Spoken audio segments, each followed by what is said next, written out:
closer look at almost any airport apron, you'll notice an interesting pattern. Large commercial airliners almost always have their engines mounted under the wings, but smaller business jets, they usually place them in the tail. And this isn't about looks, it's an engineering decision, one that directly affects how the aircraft behaves in flight. To understand why, we need to start with something important. Engines don't actually lift an airplane into the air. They produce thrust, the force that pushes the aircraft forward. And that forward motion is what allows the wings to generate lift. But it's not just about how much thrust you have. It's also about where that thrust is applied. Why engines are mounted under the wings. The main reason comes down to structure and balance. The wing is the strongest part of the aircraft. It carries most of the loads during flight, so it makes sense to place the heaviest components close to it. A modern jet engine can weigh several tons. By mounting it under the wing, that weight is directly supported by the aircraft's main structural system. But there's another important effect. In flight, wings naturally bend upward due to lift. At the same time, the weight of the engines pulls them downward. These forces partially balance each other out, which allows engineers to design lighter wings without sacrificing strength. There's also the question of size. Modern turbofan engines are massive.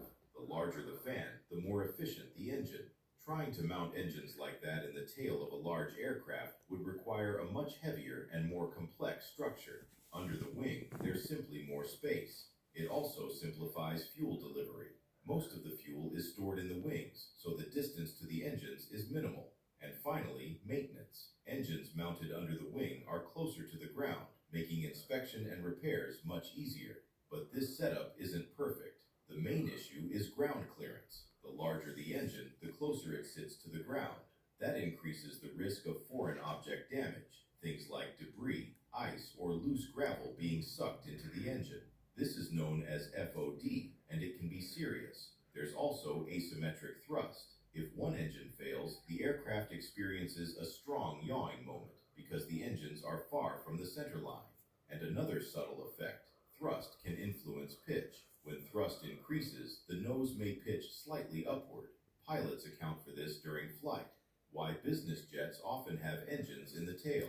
Now let's look at the opposite configuration. Many business jets mount their engines at the rear, and that comes with its own advantages. First, clean aerodynamics. Without engines under the wing, airflow is smoother. For smaller aircraft, this can improve efficiency. Second, reduced risk of debris ingestion.